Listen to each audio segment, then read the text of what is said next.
you get promoted to detective in 2005? 2007, yeah. Okay. And what does it mean to become a detective? What does that mean exactly? So to become a detective, back then you had to take an exam. So it's like a 6-month to year-long process. You have to study for several months, and there's like 6 or 7 textbooks you have to read. So you take the exam, and then they do kind of like an oral interview, depending on how you score on the test, and then they kind of combine your years of training and experience, your test score, and your interview to say, okay, these people have a high enough score to get made detective. So, and then you do like a month's worth of training back at the police academy because being a detective and versus a patrolman, it's very, very different.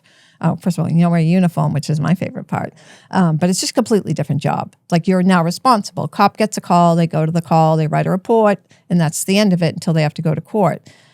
If the report that the cop writes about, it gets assigned to a detective, and now you own that. Like, so you have to follow through, you have to follow up and go to court or take out criminal charges or whatever. So it's a very different job. Is there a lot of lobbying to become a detective? Like whenever you're like on the force, or people like, I want to be detective, and then do people, is there any way to manipulate things so it betters your chances of becoming a detective? No, or is it not like that? Not like that. So if anyone's a patrolman, doesn't want to be a patrolman for long. I was a patrolman for 13 years, which was a long time. Usually they do the detective's exam every 2 or 3 years. And for some reason we had a 7-year break because I didn't take it. I just had a child, and I was like, I'll take the next one in a couple of years. And it was 7 years. So I was a patrolman for a long time. So it was 7 years to the next promotion? Yeah, till the next exam. Oh. So it was a long wait. But people want it just because it's better than being a patrolman. Some people love being a patrolman and will do that their entire life, but most people either want to take an exam and become a supervisor, like a sergeant, a lieutenant, and keep kind of going up the chain, or people are interested in being a detective. So it's definitely desirable, Mm-hmm. Do you remember an early case as a detective that really kind of stood out to you? Yeah, I had a good armed robbery once. That sounds like an oxymoron, a good armed robbery. That's great. It was a good armed robbery. It was on Halloween, which is always one of the worst days of the year to work. 4th of July, Halloween sucks. They were always crazy. But we had an armed robbery of a cell phone store in the morning. It was in the morning. It was like 9:30 in the morning. The store just opened up. And these 2 dudes went in, and there was some young girl, early 20s, working there by herself. It was in a shitty part of town. And they literally tied her up with like telephone cord around her wrists and her ankles. And they stole, it was like $800 or $785, whatever it was. But the feds ended up taking it because it was a T-Mobile. And they can kind of loop in the Commerce Act, like by saying it, because commerce was halted with other states, it becomes like a federal case. But the guys ran off, and the girl, it was like something out of a movie. It was all on video. She literally hopped over to the phone, all tied up with her ankles, and they put a gun to her head and everything. It was 2 firearms, and she was terrified. And she hopped over to the phone and like knocked it off with her head and was like calling for help. At least she's in a phone store though. Like at least like. But she was able to do that, and then it came in quick. So a couple of the guys from work, I worked with the best people on earth in Dorchester. They really were great cops, and they just kind of flood the area right away, and their descriptions going out. And one of the officers is actually one of my police academy classmates, ends up seeing these 2 guys walking down the street, and a description had been given out to clothing. They left like a trail of clothing down the street. They tried to drop everything and change their appearance. It's hard to run and change at the same time. Yeah, so they were just kind of, walking down the street, and really nice. It's actually a little teeny, there's a nice neighborhood in this bad section of town. So they kind of stuck out. But then he sees the trail of clothing, jackets and hats and shit left behind. So he called it in. These guys, one of them had on gloves, but the other one had Band-Aids and tape around his fingers so he wouldn't leave any fingerprints. And as the guys, everyone went up there, the patrolmen were talking to him, he notices them going like they're picking away to try to get the Band-Aids and tape off their hands. And then another officer in the area was searching. She's looking in trash cans, and she found the guns. And then someone found the money box. So it was that was a pretty good one. It was an exciting one. Yeah, it came together nicely. Everyone did so well together. Everyone was there at the right time to do the right thing. And then the feds took it, and they had serious criminal records, both of them. One of them been doing armed robberies all over the city. It was like the same guy hit like 5 or 6 places. So we were glad to get him. Because it was federal, they got like 20-something years each. One of their brothers was a truck driver, and that's how they got the guns. He was a cross-country truck driver, and he bought guns in Arizona. and then brought them back here. And then we So searched that's one of what their made it houses. He had federal? like Is that they were transporting guns across state lines?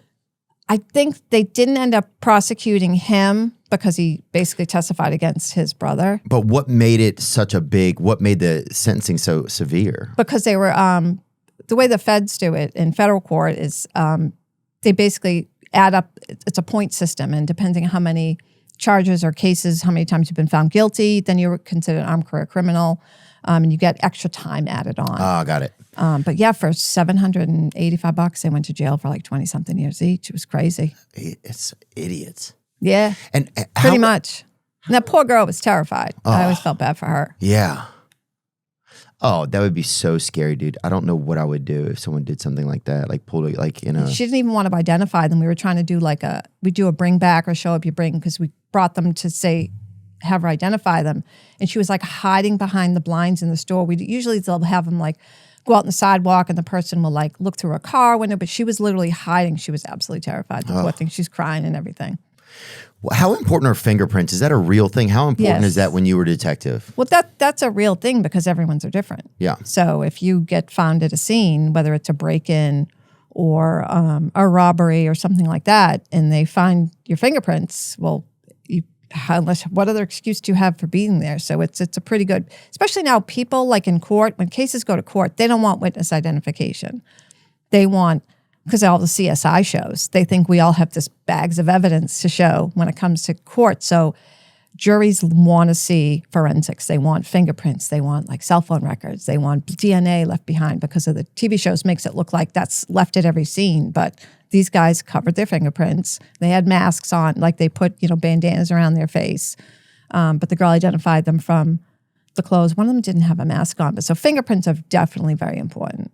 And what's the process of actually lifting fingerprints? What is that? And you hear the term lifting fingerprints. So different surfaces use different tools. Like this surface, the grain of the wood would be no good. You need like a smooth surface. Mm-hmm. Like they train us on like granite, like countertops. Oh yeah, granite's nice. Yeah, it's very smooth. It's shiny. So if someone leaves a fingerprint, or whether you have dry or oily hands, you're leaving oil behind. And you could take your powder and you spin the little powder on like a smooth surface, and literally the fingerprint pops. And then you just take this kind of clear square of like sticky tape and then like press it down and then lift it up so it transfers onto, the outline transfers onto. There you go. Can there be fingerprints in a place, like could you look at a counter or something and see nothing and there could actually be fingerprints there? Yeah, you can kind of, if you use a flashlight, sometimes you can see it if it's a clean surface. If it's like a shithole house or filled, like bank robberies, we don't do fingerprints because so many people go up to every teller. Like even if a bank robber comes in and puts his hands down, there's 10,000 other fingerprints there from the people that came before you. Right. So we don't bother with something like that because you have to be able to show it's a suspect. So they won't like put it into the system to see who it even belongs to. Could a surface be so dirty that then the print itself actually makes it clean in that, you know what I'm saying? Yes, on dirty windows, we get those on a break-in when they push up a window and leave them behind, and you can literally see them because you can see sometimes they'll smear the dirt. Sometimes it's so dirty though, the dust won't adhere to it. Got it. What's a person who picks up the fingerprints? What do they call that person?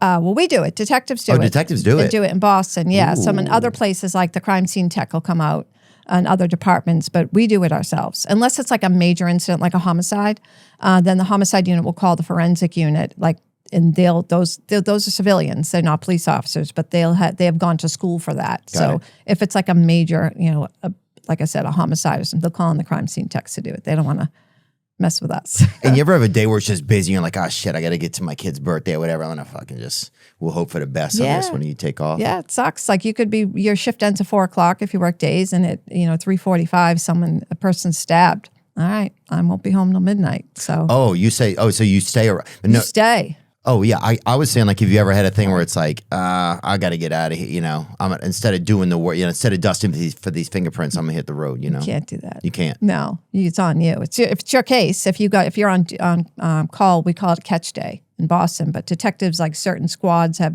in charge of all those calls that day. So 5 things could come in. We could get a shooting, a stabbing, an armed robbery, and missing person, and they're all assigned to you. But it's not that busy. But it can be. Right. You might have a day like you don't even go pee, you don't even eat lunch. I mean, it's few and far between, but it definitely happens. Wow, so you're just cruising like that. Yeah. How much, you mentioned television a little bit ago. How much has television and what people think and expect, how much has that affected like the prosecution of cases? Ruined it, absolutely destroyed it, yeah. Because Really? everyone has such high expectations. If they watch, CSI Miami or whatever the hell it is, and see they solve everything instantly, and they have cooperative witnesses, or they have all this piles of evidence. And like I said, because of that, people in regular juries and regular court cases expect, they literally come back with notes saying, why don't you have fingerprints? Why don't you have DNA? Like, why don't you have that?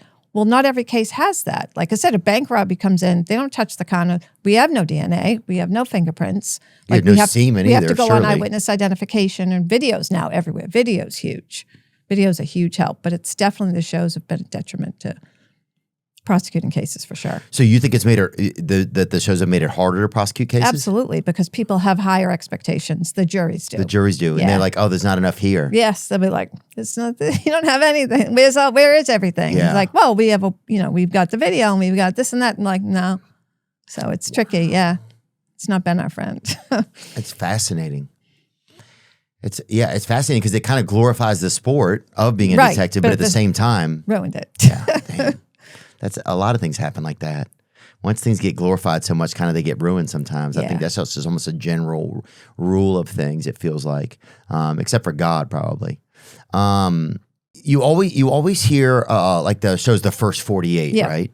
And my friend Chris D'Elia, he's a comedian. He has this great joke. He's like, the first 48, and I'm paraphrasing. He's like, the first 48. It's like these detectives have 48 hours to solve the crime, but really they have as much time as they want. Yeah, right? they do. We do. So sometimes you're waiting on video. Like it doesn't, obviously, if you don't have a suspect like right away, but if you work at it, sometimes the evidence is out there. You just have to find it. It might not slap you in the face at 10 minutes after the incident. Right. But do you really only have 48 hours? No, we have all the time you need, except it gets busy. And if I have, 3 cases that day, and if like I got to work on it, and then 2 days from now, I get another big one that like a shooting or a stabbing or whatever, now your attention is split. So time is of the essence because something else is always going to happen. It's going to happen. Something's coming, and whether you have a leisurely amount of time to work on the case, like then you're working overtime, then you're working a double to try to stay and work on this case because another one could come in tomorrow. Wow. So it is, there's point to it, like the 40 hours are important, but I think more so because something else is coming. So it's going to take the attention away, and then you can only be in so many places at once. You know what I mean? You can't. God. Yeah, I never thought about that part of it. How do you prioritize what cases are most important? I mean, obviously, like if someone gets shot or stabbed, like that's a violent crime, and you want that person who, it's more defendant-based. Like the kind of person that's going to do that, you want them off the streets. Right. Right, And, right. And if, compared to, identity fraud, well, that's not an emergency. That can wait. You know what I mean? So those kind of like, because we get a ton of fraud. Check fraud and all that shit, bank fraud is a nightmare because it's a lot of the times it's not even taking place. We have our victims in our city, but suspects are all over the country or all over the world. Yeah. So you can't prosecute them.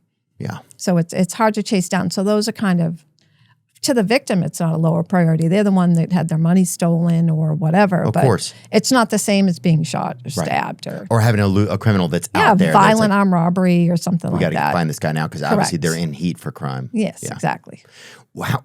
So are there days when you kind of get to the end of your shift almost and you look and you're like, oh my God, there's still that one missing person I didn't reach out about, or there's still this one thing. There's always a pile. And now I have to go do that. Yeah. Oh. You very rarely get to go home at the end of your shift. You're always staying.